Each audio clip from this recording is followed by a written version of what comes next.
Well, guys, we're back. Now, I don't know if I'm going to be able to show you the pictures that I was showing you, but what we're going to do is,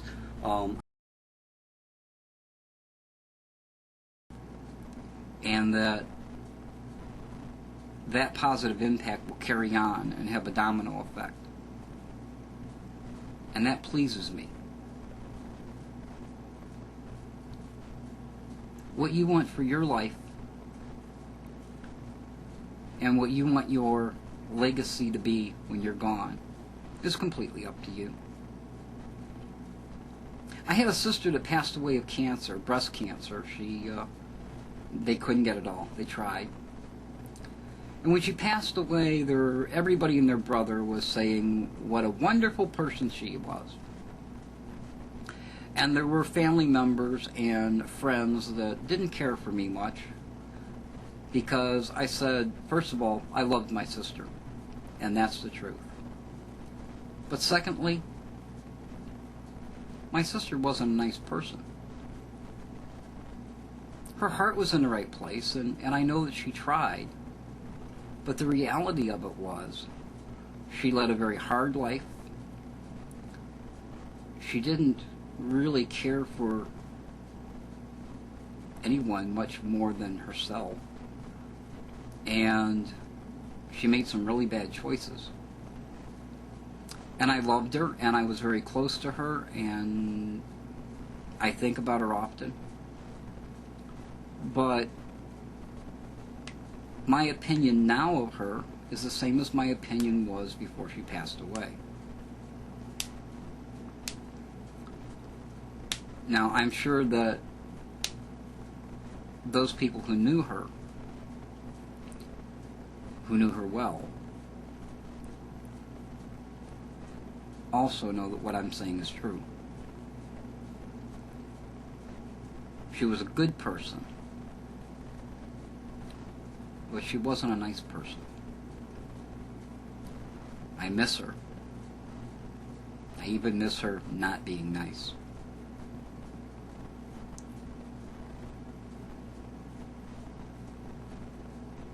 So what do you want out of life? Where do you want to be in 5 years or 10? And when you do pass away from this earth,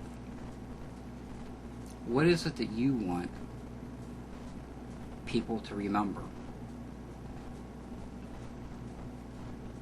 I've recently been watching a lot of stuff about Steve Irwin passing away. And I have to agree with Bohem on this, and I don't mention his name because he's Bohem. I mention it because he said what I was thinking. It's no shock that Steve Irwin passed away in the way that he did. Steve put himself in danger very often. Steve put himself in positions where he could get hurt and had been hurt very often. So it's not a shock that an accident happened. Something didn't go right, and he passed away. It's a shame. Steve did do a lot of good in this world. Steve was very, very serious about animal conservation. He educated people about all kinds of animals in the world, not just crocodiles, but all kinds of animals. There were times when he was a little goofy, and that helped entertain us.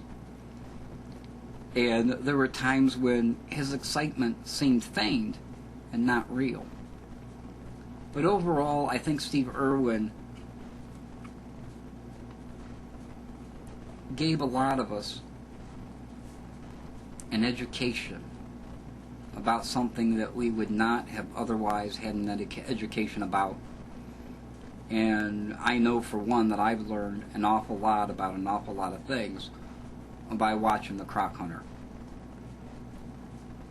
I hope that Terry and his children will continue on in Steve's path and will continue to educate people about animal conservation.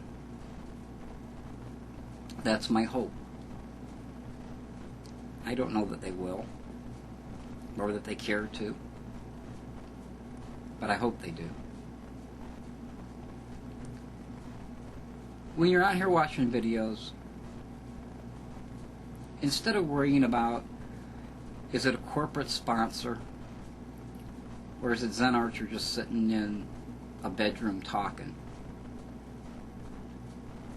concern yourself more with, what are you getting out of it?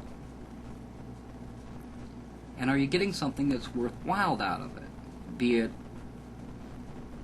the experience you have watching a soap opera, laughing at some guy being an idiot in a cowboy hat smoking a cigarette, or somebody who sees where this can go and is trying to take advantage of that. Concern yourself more with what you get out of it instead of what's on the other side of the camera. Because when it all comes down to brass tacks, does it really matter who's on the other side of this screen? As long as you're getting something out of it, as long as you're being entertained or thinking or getting involved in the excitement that somebody else is having. Does it really matter? As long as you're getting something out of it, you win. No matter who the people are that produce these videos. Now I know that it'll cause some skepticism when you see somebody like me with cameras flashing around them. Or when you see somebody like Paul or Renato doing a video that seems like he's awful interested in the money. Or what's this character? I think a lot of people don't understand Paul. And I believe he's a real guy. And I believe he's a lot like me. He's very reactionary and crazy at times and does things without thinking. I could be wrong. Maybe Paul the actor is acting. But that's okay with me. Because I like to watch his stuff.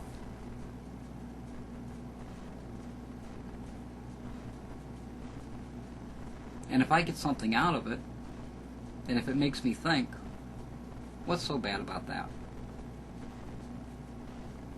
At any rate, that's my 2 cents. Until next time, this is Zen Archer saying, you be well.